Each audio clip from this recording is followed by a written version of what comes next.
Psalm 95. Come, let us sing for joy to the Lord. Let us shout aloud to the rock of our salvation. Let us come before him with thanksgiving, and extol him with music and song. For the Lord is the great God, the great King above all gods. In his hand are the depths of the earth, and the mountain peaks below. The depths of the earth again refers to the underworld. This idea that there's an underground or underworld where the dead go. That's usually portrayed as where the dead go. Now here we don't necessarily bring that thought to the forefront, but somewhere down below, the depths. In his hand are the depths of the earth, and the mountain peaks belong to him. The sea is his, for he made it, and his hands formed the dry land. So the mountains, the depths, the land, the sea. He dwells in the sky. Come, let us bow down and worship. Let us kneel before the Lord our Maker, for he is our God, and we are the people of his pasture, the flock under his care. Today, if you hear his voice, do not harden your hearts as you did at Meribah, as you did that day at Massah in the desert, when your fathers tested and tried me, though they had seen what I did. For 40 years I was angry with that generation. I said, they are a people whose hearts go astray, and they have not known my ways. So I declared on oath in my anger, they shall never enter my rest. We'll read that a lot in Hebrews. Hebrews is going to talk about this passage extensively. But basically, this is an advocation to the Israelites to not test God, to not turn away from God, and to follow him. I'm assuming, again, in the context of, again, this is an individual song. It does not have a name or a title or anything attached to it. I have no idea who wrote it or when, or in what circumstances. But it's put here in this part of the songs because this is a part of the songs where we're turning the story forward from the exile to the return from exile. So as the people come back, they are praising God for it, but they're being told to watch themselves and not put God to the test. Again, follow him, be faithful to him, and stop trying him and testing him and turning away from him like they've done before. Psalm 96. Sing to the Lord a new song. Sing to the Lord, all the earth. Sing to the Lord, praise his name. Proclaim his salvation day after day. Declare his glory among the nations, his marvelous deeds among all peoples. For great is the Lord, and most worthy of praise. He is to be feared above all gods. For all the gods of the nations are idols. But the Lord made the heavens. So there's one that is real, the others are all just made up in our minds. They're idols, images that we make. But there is one who made the heavens. Splendor and majesty are before him. Strength and glory are in his sanctuary. Ascribe to the Lord, O families of nations. Ascribe to the Lord glory and strength. Ascribe to the Lord the glory due his name. Bring an offering and come into his courts. Worship the Lord in the splendor of his holiness. Tremble before him, all the earth. Say among the nations, the Lord reigns. By the way, this is capital L-O-R-D, Lord. This is capital, so this is Jehovah, Lord, the covenant name of God being spoken again. We've been seeing this throughout the last several Psalms. Now, if we hadn't seen that name as much in the Psalms before that, we had seen lowercase L-O-R-D, Lord, which basically means master, and God, which basically just means God. You know, the L is the singular God, Elohim is the plural God. It basically just means, you know, the God, the entity above us. But now we're seeing the covenant name of God again, L-O-R-D, capital L-O-R-D, Lord, Yahweh, or Jehovah, how you pronounce it, which is Israel, which is the covenant personal name of Israel's God. So we're seeing that name kind of reemerge after having not been used for a while, at least not as much. Say among the nations, the Lord reigns. The world is firmly established, it cannot be moved. He will judge the peoples with equity. God can judge the peoples with equity. Today we want to pretend that we can do this. There's a big movement today trying to make everything equitable. We've moved on from trying to achieve equality, and now we want to impose equity. But mankind can't do this. Mankind does not have the ability or the authority to impose equity on itself. And that will always end in failure. Always has and always will end in failure. There's one being who can impose equity. There's one being who can judge the peoples with equity, and that is capital L-O-R-D, Lord, Yahweh, the name of Israel's God.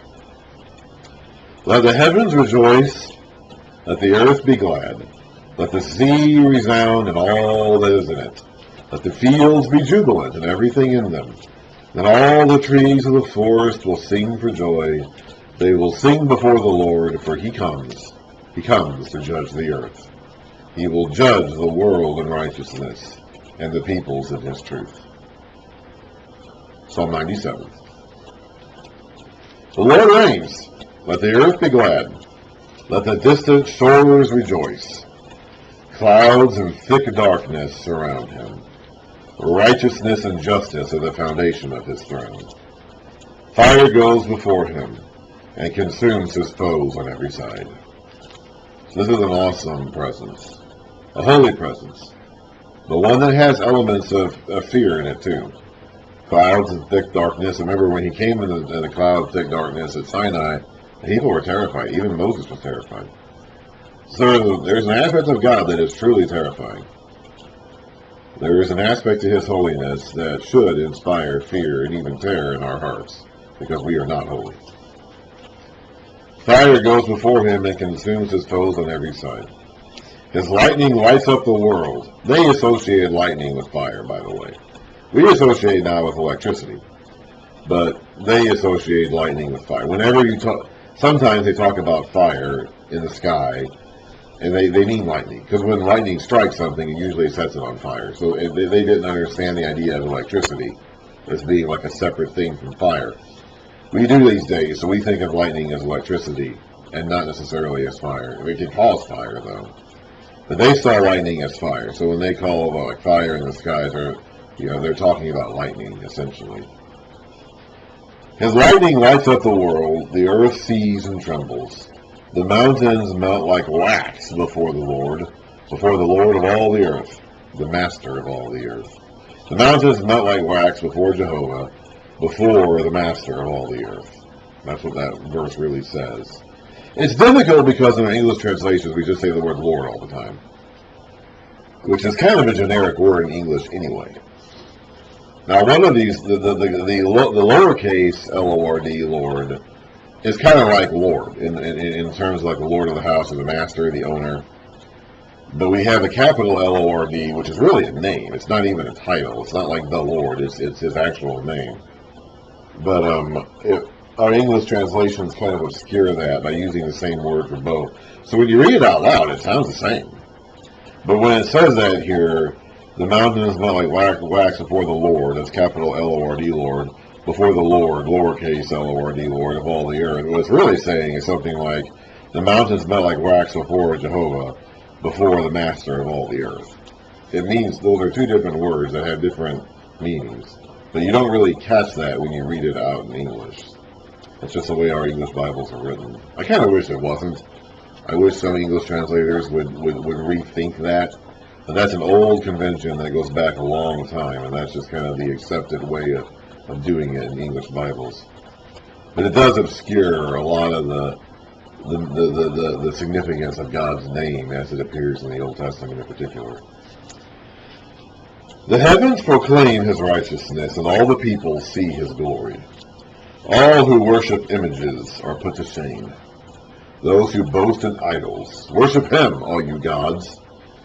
Zion hears and rejoices, and the villages of Judah are glad because of your judgments, O Lord. For you, O Lord, are the most high over all the earth. You are exalted. You are exalted far above all gods.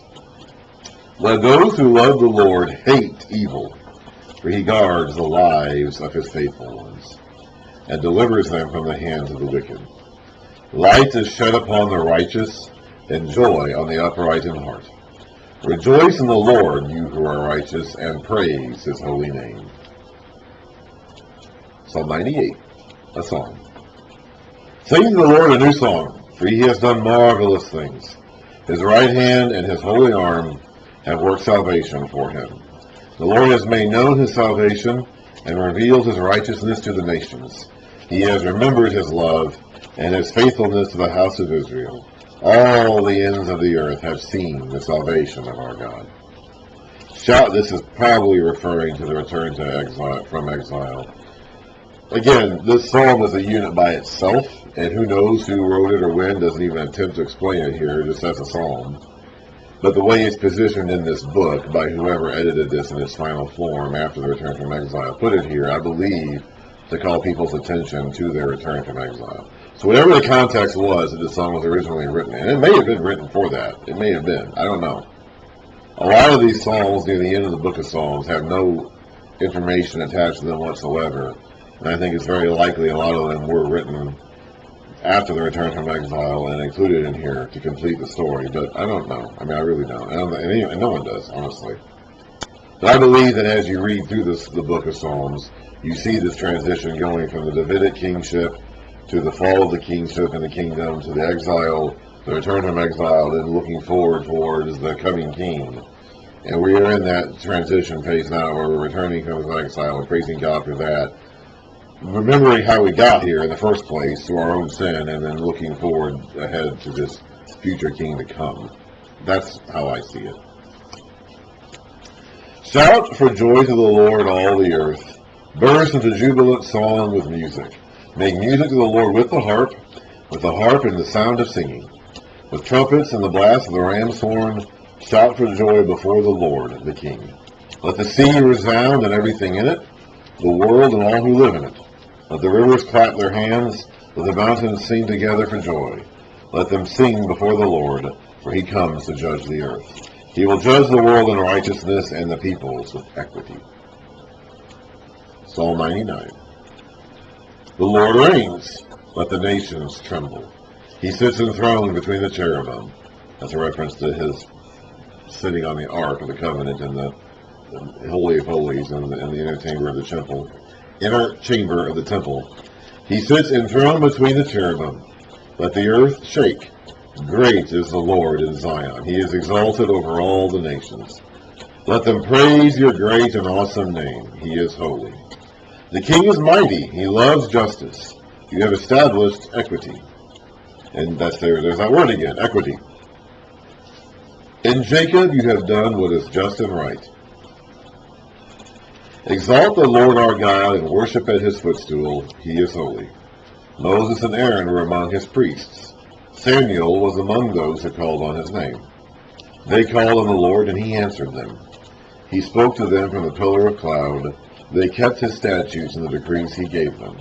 O Lord our God, you answered them. You were to Israel a forgiving God, though you did punish their misdeeds. Or you were the avenger of wrongs done to them. Exalt the Lord our God and worship at his holy mountain, for the Lord our God is holy. Psalm 100.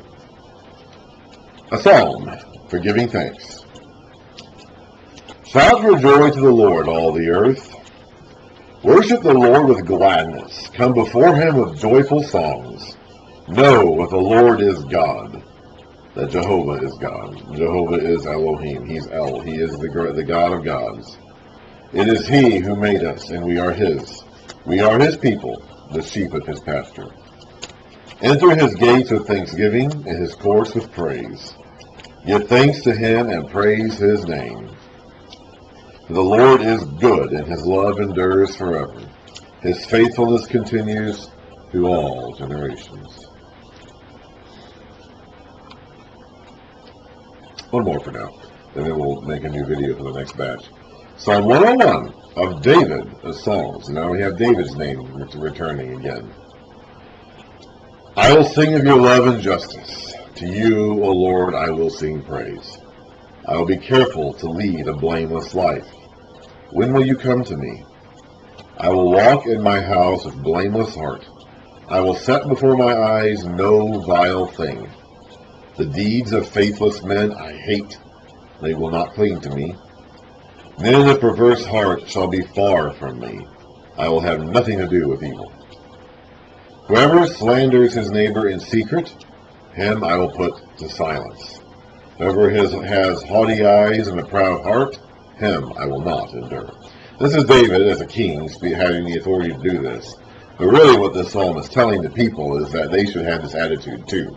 As they come back into the land, they should scrub themselves of all the negative attitudes that led them to getting kicked out of the land, and they should have this kind of mindset too in their own business and their own conduct, even if they may not have the authority of a king.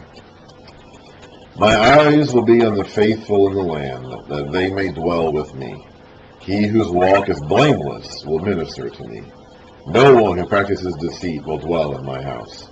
No one who speaks falsely will stand in my presence. Every morning I will put to silence all the wicked of the land. I will cut off every evildoer from the city of the Lord. This is also Jesus doing this. I mean, in the long run, Jesus is the one who will end up accomplishing these things. As I said before, in the long run, Jesus is the speaker of the Psalms. These Psalms work on multiple levels. They are individual cries of lament or praise or penitence or whatever from whoever it was who originally wrote them.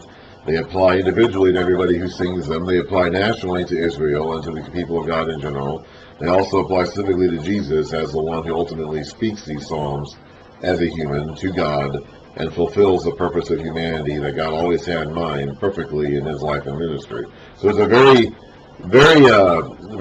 deep and multi-layered application of these Psalms.